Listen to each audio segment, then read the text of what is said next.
Сәлеметсіздер ме? Бүгінгі біздің сабағымыздың тақырыбы Қасым Аманжоловтың өмірі мен шығармашылығы, Өзім, туралы, өлеңі. Сабағымыздың мақсаты көркем шығармадағы кейіпкерлер бейнесін жинақтау, шығармадағы көркемдегіш тәсілдерді талдау, шығармадағы көтерілген мәселелерді аңғару, бағалау және ғылыми еңбектерге сүйене отырып сыни шолу жазу. Сабағымызда қолданатын қазақ әдебиеті оқу құрамымыздың электронды нұсқасы сілтемесі көрсетілген. Келесі сабақтың мақсаты ақынның шығармасын насихаттау, өзім туралы өлеңін көркем шығарма тіліне талдау, идеясын анықтайды.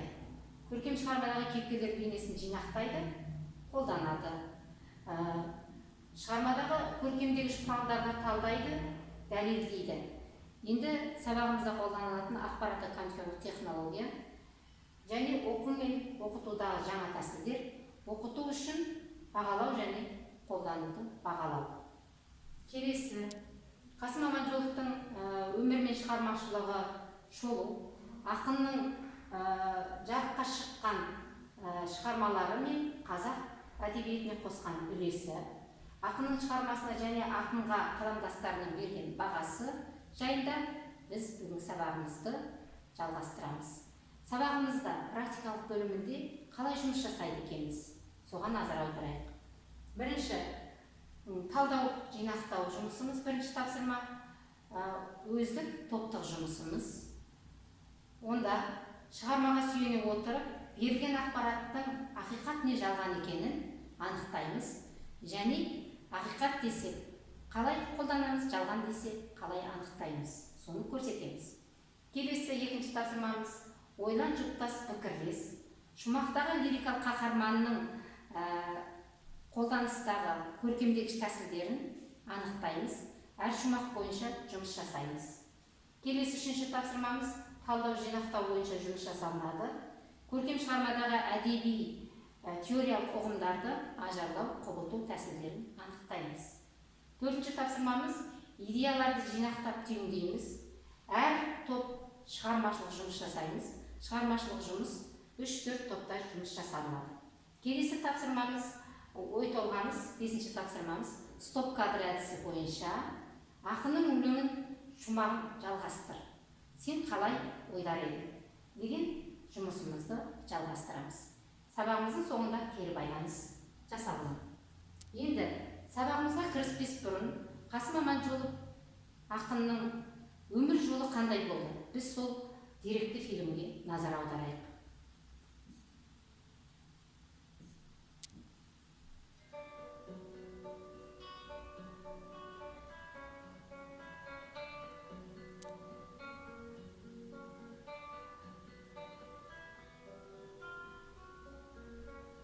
Дауылпаз жырларымен күллі қазаққа танымал болған Қасым Аманжолов 1911 жылы қазіргі Қарағанды облысының Қарқаралы ауданындағы Қызыларай ауылында дүниеге келген.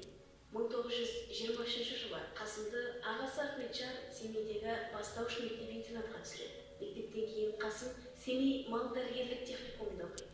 1930 жылы Алматыға келіп, Лениншіл жас газетінің редакциясына қызметке орналасады. 1931 жылы Ленинградтағы орман шаруашылығы институтына түседі, бірақ аяқтай алмайды. Оралға келіп, екпінді құрылыс газетіне жұмысқа тұрады. Алғашқы өлеңдерін Қасым Семейде жазған. Олар Қабырға газетіне ғана басылып жүрген. Бұл өлеңдер жазылған дәптері кейін жоғалып кеткен. Сондықтан 1930 жылдарға дейін жазған өлеңдері сақталмаған. Ол жылдарда жазылған өлеңдері өзі қызмет істеп жүрген Лениншіл жас, Қызыл әскер, пәндер газеттерінде жарияланған. Қасым Аманжоловтың ақын, азамат болып қалыптасуына Орал қаласы үлкен әсер етті. Осы қалада ол ең алғаш махаббат, жастық жырларын жазды. 1935 жылы әскер қызметінен босай сала, Қасым Оралдың театр труппасын ұйымдастырып, өзі көркемдік жетекші болды. Осы кезде Қасымның ақындық, әншілік, әртістік таланты жұртшылыққа танылды. 1936-1941 жылдары Қасым Аманжолов Алматыға келіп, социалистік Қазақстан, Лениншіл жас газеттерінде жазушылар одағында қызмет істеді.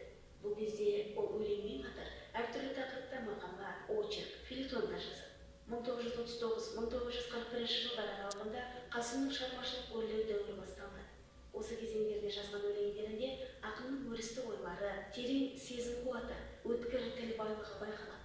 Және де Пушкин, Лермонтов, Шевченко, Байрон, Маяковский шығармаларын қазақ тіліне аударуы Қасымның шығармашылық өнерінің өсу жолын анықтай түседі. Қасым қалың жұртшылыққа өзінің ақындығы аудармасымен ғана емес, сонымен қоса әнмен, домбыра, сырнай, скрипка, фортепианода ойнайтын әдемі өнерімен де танылған. Ол өз өлеңдеріне ән шығаруды да өзінің хоббиі санаған.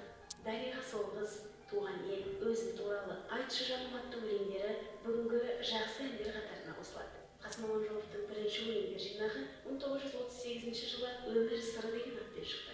1940 жылы Қасым Маяковскийдің 10 шақты өлеңін аударып, 1941 жылы «Бар дауыспен» деген атпен жеке жинақ етіп жариялады. Қасым лирик ақын ғана емес, эпик ақын. Ол әдебиетте Махамбеттің ақындық дәстүрін жалғастырды. 1941-1945 жылдары Ұлы Отан соғысына қатысып, жауға қарсы қолындағы қаруымен де, қаламымен де белсене күресті. 1943 жылы сұрапыл соғыс кезеңінде ақын өзінің жақын досы, жас ақын Асқар Жұмағалиев туралы «Ақын өлеңі туралы аңыз» атты поэмасын жазды.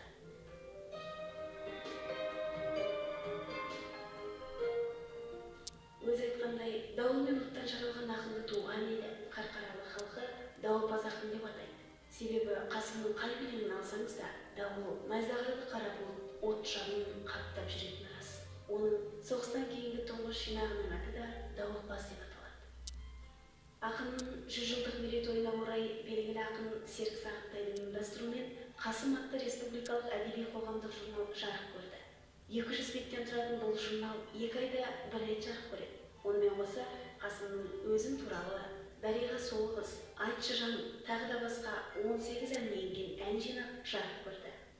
Қасым ақынның 1 жылдығында Әбілді Тәжібаев атамыз «Жыл болды, ақын жүрек тоқтағалы. Біз оны көп айтармыз, жоқтап әлі» деген екен. Көреген ақынның айтқаны дәл келіп, дүниеден өткеніне 100 жыл өтсе де, біз Қасым ақынның ерекшелігін, даралығын айтып тауыса алмасымыз анық.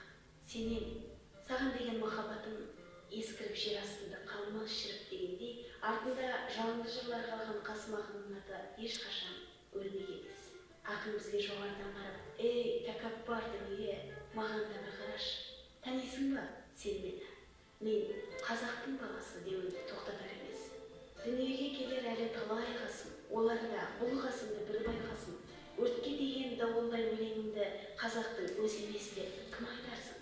Деп жасын жылдармен өзіне мәңгілік ескерткіш орнатқан ақын миссиясы ғасырлардан ғасырларға жалғасатыны сөзсіз. Өмірден ерте кеткенмен Қасымның мәңгі жазар өлең жырлары қалды. Сол жырлары ақын атын өлтірмейді. Міне, біз бүгін Қасым Аманжоловтың өмірі жайында қысқа деректі фильмге шолу жасадық. Бұл біздің бүгін сабағымызға өте қажетті ақпарат. Енді сабағымыздың ақпарат тақтайшасына келетін болса, Қасым Аманжоловтың жалпы қазақ әдебиетінде 2 бағыты бар деп айтып кетті. Бірінші соғысқа дейінгі, екінші соғыстан кейінгі. Сонда ақын бұл жылдарда қандай туындыларды дүниеге әкелді? Ақынның «Оралым», «Көкшетау», «Сұлтанмахмұт туралы Павлодар», «Өзім туралы» шығармалары, «Өзім», тағы басқа көптеген өлең жинақтары жарыққа шықты. Және ақын қазақ әдебиетіндегі көркем туындыларды орыс тіліне, және орыстың ұлы классиктерінің шығармаларын қазақ тіліне, батыс пен шығыстың туындыларын терең оқып, үңілген ақын, әрі жазушы, әрі эпик, лирик ақын екенін біз жәнегі үзіндіден біз байқап шықтық. Енді ары қарай сабағымызға ойысатын болсақ, біз жәнегі ақынды көптеген туындыларын атап шықтық. Сол жайында мұнда көрсетілген. Және автор әрі композитор, әрі лирик ақын дедік. Ол кісінің бүгінгі өмірде «Дариға қыз», «Өзім туралы», «Бір күй бар домбырамда», «Туған жер» деген өлеңдерін бүгінгі қолданыста айтылып жүр. Енді ары қарай біздің бүгінгі сабағымызға арқау болып отырған Қасым Аманжоловтың «Өзім туралы» өлеңі. Онда ақынның жалпы өзінің өмірі жайында сипатталып жазылады. Бір қарағанда автордың бұл Қасым Аманжоловтың Өзім туралы өлеңі автобиография деп айтуға болады, дейді сыни зерттеушілер. Осыған сүйене отырып, онда автор нені айтады, не жазады, қандай оқиғаның бет пердесін ашады. Қасым Аманжолов өзінің туып өскен жерінде, өмірінде, ортасында қандай адам екенін сол бір Өзім туралы өлеңнің ішіне барлық арнаны сыйғызып жазып кеткен ақын екенін байқаймыз.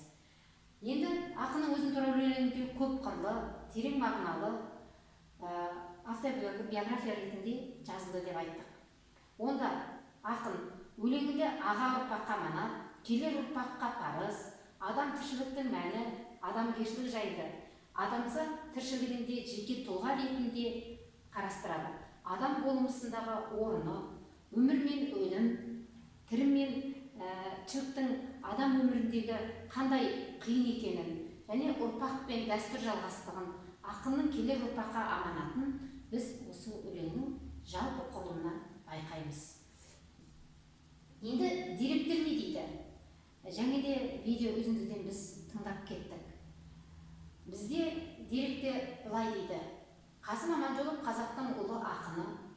Атты мақаласында шынында да Қасым өз айтқандай дауыл мен оттан жаралған ақын. Әр сөзі Қасымның от, жалын болып атқылап тұрады.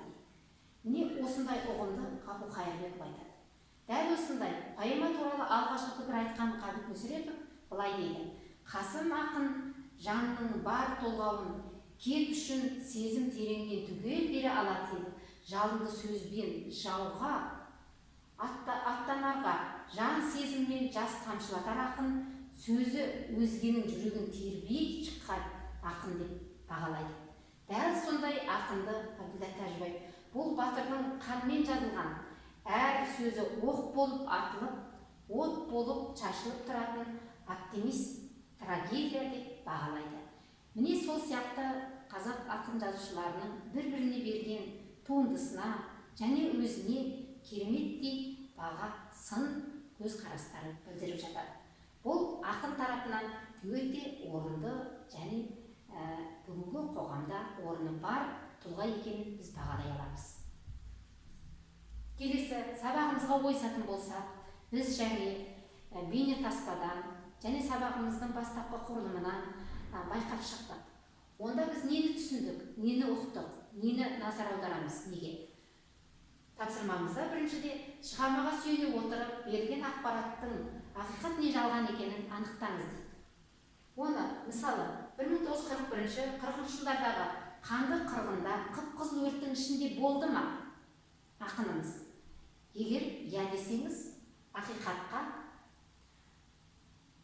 қосу таңбасын қоямыз. Сұлтанмахмұт туралы баллада, Бурабай толқыны, дауыл, тағы басқа шығармаларды ақын жазды ма? Егер иә десек, онда ақиқат деген жерге плюс таңбасын қоямыз. Ал ақын Семей қаласында туды ма, жоқ па? Қалай білеміз? Егер ақын Семей қаласында туған жоқ десек, онда жалғанға минус таңбасын қоямыз мына жерде. Ал барлығымыз және аудиода тыңдадық. Ақын Қарағанды қаласы Қарқаралы ауданында дүниеге келген екенін анықтадық. Келесі тапсырмамыз, екінші тапсырмамыз ойлан, жұттас, пікірлес деп аталады. Онда мұғалімнің көмегімен ұжымдық шығармашылық жұмыс орындаймыз. Онда қандай тапсырманы назар аударуымыз керек? Қасым Аманжоловтың біз Өзім туралы өлеңі бүгін сабағымыздың арқауы деді. Мен мұнда 3 бағанда көрсетіп қойдым. Тақырып шала, шумақ санын көрсету, мысалдармен дәлелдеу дедік. Ақынның Өзім туралы өзін таныстыру, қай шумақтарда кездеседі? Мен бастапқы бірінші, екінші шумақ ары қарай көп нүкте қойып қойдым, сіздер жалғастырасыздар. Онда не дейді? Мысалда, Аманжол ақын жанның қасымымын дейді. Ары қарай тағы не айтар екен? Біз анықтаймыз.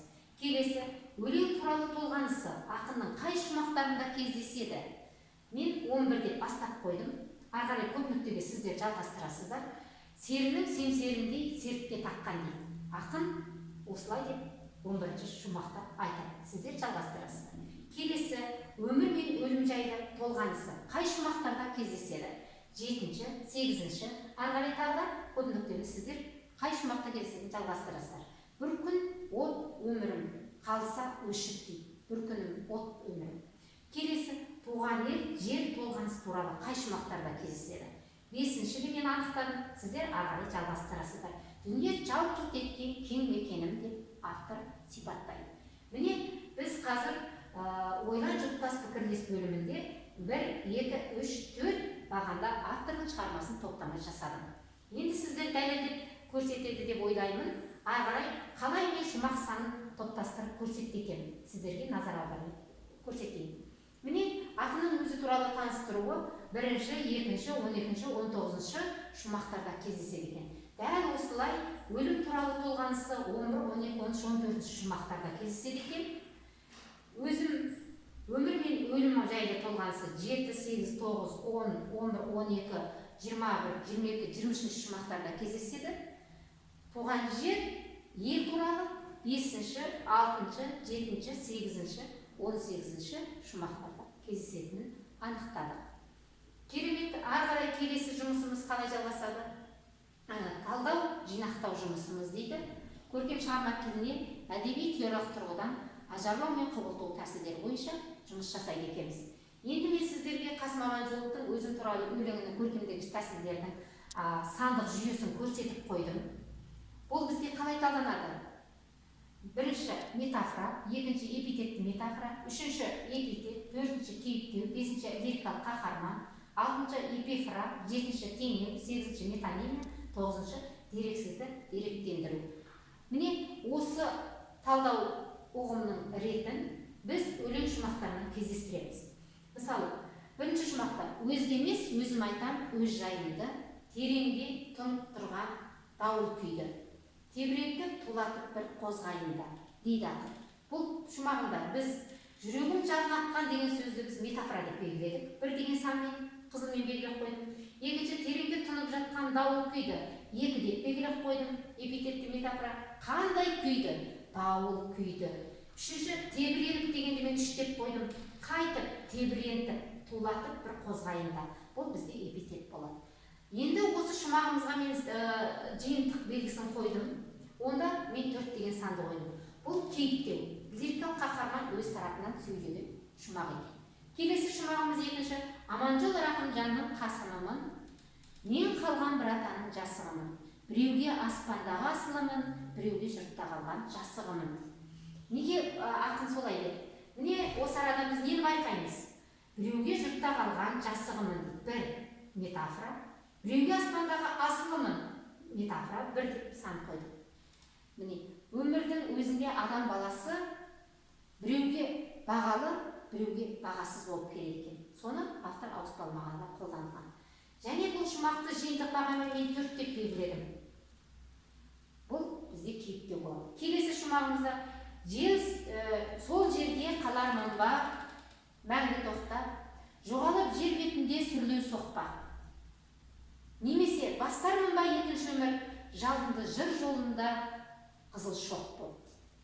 Бұл жерде ақын нені айтпақ? Сүрлеу соқпақ. Өмірдің қандай оңай емес екендігін, қиын, әртүрлі қиындықтың кездесетінін ақын бұл жерде айтып кетеді. Бұл жерде біз 1 деген санды қойып метафора деп анықтадық. Келесі, жалынды жыр жолында. Қандай жолда? Жалынды жыр жолында. Және жалынды жыр жай жыр емес. Өлеңді жалынмен, отпен алмастырып, оны қызыл шоқ қып, алмастырып қолданады автор. Сонда бұл жерде біз метафора эпитет деп көрсеттік. Содан кейін бұл жиынтық бойынша 5 бізде лирикалық қаһарманның бейнесі, 6 бізде эпифора дедік. Себебі сұрақта қайталанып қолданылған. Міне біз ары қарай осы жиынтық құрылымды пайдалана отырып, өлеңнің құрылысын ары қарай талдаймыз. Мен бұл жерде сіздерге қазір тапсырманы анықтап беремін. Қалай анықтаймыз? Әр топ көркемдегіш тәсілмен айшықтау тәсілі бойынша келесі шумақтарды жалғастырады. 1-ші топ 1-ші 6-шы шумақ бойынша жұмыс, 2-ші топ 7-ші 12-ші шумақ бойынша, 3-ші топ 13-ші 19-ші шумақтар бойынша, 4-ші топ 20-ші 26-ші шумақтар бойынша осы құрылымды пайдалана отырып талдау жұмысын жалғастырады. Бұл жұмыс талданып болғаннан кейін біз не істейміз? Ары қарай өлеңнің идеясын және өлең санының құрылымын анықтаймыз. Бұл қандай өлең? Соны анықтап көрсетеміз. Енді мен сізді анықтап көрсетеді деп мен жерге көрсетіп қойдым. Жанры лирика, азаматтық лирика, жаңа басында айтып кетті. Бұл өлең жалпы автордың өзі жайында жазылған. Сондықтан оны автобиографиялық өлең деп есептейміз. Келесі идеясы ақын заманы мен қоғамның арасындағы қарама-қайшылықты терең сипаттаған өлең екенін анықтады. Жалпы өлеңнің құрылымы 26 шумақтан, 100 тармақтан, 12 буыннан, 3 бунақтан қара өлең ұйқас екенін біз анықтап дәлелдеп көрсетті. Осы жұмысымыз барысында біз нені анықтаймыз? Бағалау критерийіне келетін болсақ, шығарманың мазмұнын түсінеді, көтерілген мәселені негізге ала отырып, идеясы мен тақырыбын ашады, өзіндік тұжырым жасайды. Бұл біздің оқушылардың осы жұмыста нені анықтады, нені білді, нені көздеді, осы арада барлығын анықтап дәлелдеп көрсете алды деп есептейміз. Келесі 5-ші тапсырмамыз стоп кадр әдісі бойынша біз бір сәт ақын көзімен қарап, өзіміз ақынның шумағын жалғастырып көрейік. Не дейді? Соңғы шумақта қалай жалғастырар едің дейді. Дүниеге келер әлі талай қасым, олар да бұл қасымдай бір байқасын, өртке тиген дауылдай өлеңімді қасымның өзі емес деп кім айтасын? Әр қарай қандай оқиға болады? Біз қайтеді екенбіз, жалғастырады екенбіз. Келесі Қасым өзі туралы. Барымда, бақытымда осы өлеңім. Жақыным, жүрегімде осы өлеңім. Өмірге келгенім жоқ бостан босқа. Мен қайтып босқа жасап бос өлеңім. Бұл жерде біз нені ары жалғастырамыз? Өлеңді қалай жалғастырар едің? Әр қарай қалай болғанын қалар едің? Ақының орнында болсаң, сен қалай әрекет жасар едің? Міне бұл жерді біз өзіміз қайтеміз, жалғастырып ары жазамыз. Міне біздің стоп кадр әдісіміздің тапсырмасы осылай жалғастырып орындайды екенбіз. Келесі 4-ші тапсырмамыз шығармашылық тапсырма. Бірінші ақынға өлең арнау жасаймыз. Екінші ақынның өмірі жайында репортаж түсіреміз. Үшінші біз білмейтін бір дерекке хат жазып жолдайды екенбіз. Міне бұл шығармашылық тапсырмамыз. Енді сабағымыздың соңғы мәресіне жетіп қалған кезеңімізде біз тест тапсырмасын қаншалықты бүгінгі сабақтан білім алдық? Сабақтың нәтижесін қалай көрсетеміз? Міне бағалау сатысына да келдік. Сабақта мұнда 10 шақты тесттің құрылымы, біз бастапқы 5 тесттің құрылымын көрсетіп қойдық. Егер сіз дұрыс белгілеген болсаңыз, мен мұнда бірінші тапсырмада Д дұрыс, екінші тапсырмада С, үшінші тапсырмада С деп ары қарай дұрыс жауаптарын көрсетіп қойдым. Ал сіздер ары қарай осы тапсырманы өзіміз сабақ барысында қалай білім алдық, соны құрастырып жалғастырамыз. Енді сабағымыздың соңында кері байланысқа келіп жеттік. SMS әдісі бойынша оқушылар бүгінгі сабақтан қаншалықты білім алды? Егер біз сабақта барлығын түсінікті, керемет ұғып, талдап, қолданып, жинақтап, бағалай білсек, онда біз өте жақсы түсіндім, мен үшін өте қызықты болды деген SMS тақшасын таңдайсыз. Ал мен сабақтан жақсы түсіндім десе, екінші тақшасын таңдаймыз. Тақырып бойынша әлі де түсінетінім, ізденетінім бар десеңіз, үшінші SMS тақшасын таңдайсыздар. Міне бүгінгі біздің сабағымыздың мәресіне келіп жеттік. Назар қойып тыңдағандарыңызға рахмет. Сабағымызды бүгінгі нәтижесін ары қарай тағы да келесі сабағымызда көре жатамыз. Сабағымызға назар қойып тыңдағандарыңызға рахмет.